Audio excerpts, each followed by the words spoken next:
আজ বানাবো মাছ ভাজা। মাছগুলোকে ভালো করে কেটে নুন হলুদ মাখিয়ে রেখে দিয়েছি। তারপরে কড়াই তেল গরম করে একটা একটা করে মাছ দিয়ে দিলাম কড়াইয়ের মধ্যে। মাছগুলো গরম গরম বেশ ভালো করে ছাঁকা তেলে ভেজে নেব।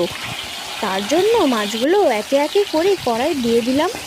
এবারে উল্টে পাল্টে নেব। এক পিঠটা আমার ভাজা হয়ে গেছে, তারপরে অন্য পিঠগুলো উল্টে উল্টে ভালো করে ভেজে নেব।